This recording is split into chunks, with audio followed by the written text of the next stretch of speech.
Pernah nggak sih kamu merasa terjebak dalam lingkaran nggak enakan sama orang lain?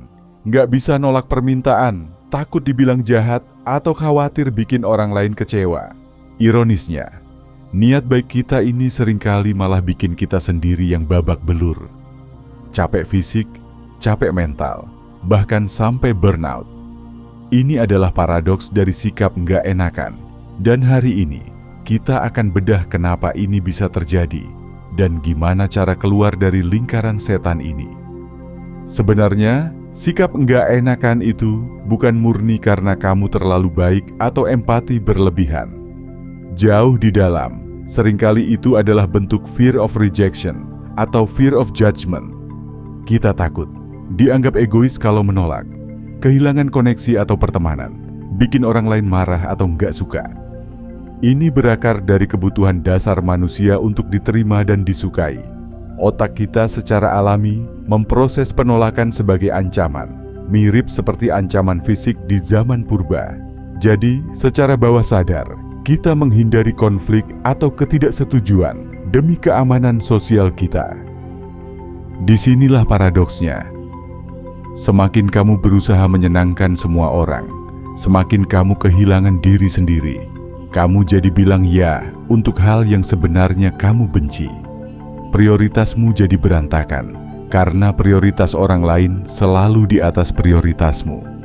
Energi fisik dan mentalmu terkuras habis sampai kamu nggak punya sisa buat diri sendiri. Jadi, gimana cara keluar dari jebakan ini tanpa jadi orang jahat? Kuncinya ada di dua hal: membangun batasan dan memahami nilai dirimu. Nggak perlu langsung menolak permintaan besar. Latih diri untuk bilang tidak pada hal-hal kecil dulu. Misalnya, maaf, aku nggak bisa ikut makan siang hari ini. Ada yang harus kuselesaikan. Biasakan dirimu dengan sensasi menolak. Awalnya mungkin nggak nyaman, tapi ini perasaan yang harus dilatih. Prioritaskan 3 hal terpenting dalam hidupmu saat ini. Misalnya, kesehatan, belajar, keluarga. Setiap kali ada permintaan yang datang, tanyakan, apakah ini mendukung salah satu dari 3 prioritasku? Kalau tidak, berarti menolak itu bukan egois, tapi menjaga prioritas. Kalau memang tidak bisa, tawarkan alternatif atau tunda. Maaf, aku nggak bisa bantu sekarang, tapi mungkin lusa bisa. Ini menunjukkan niat baik tanpa mengorbankan dirimu. Nilaimu tidak ditentukan dari seberapa banyak kamu bisa menyenangkan orang lain. Kamu berharga karena dirimu sendiri. Orang yang benar-benar peduli padamu akan menghargai batasanmu. Mereka yang marah karena kamu menolak, mungkin bukan orang yang benar-benar peduli pada kesejahteraanmu.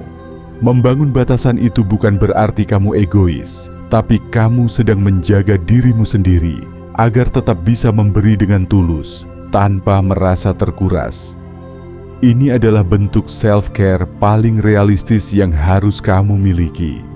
Jadi, mulailah berani berkata tidak untuk hal-hal yang tidak selaras dengan nilai dan energimu.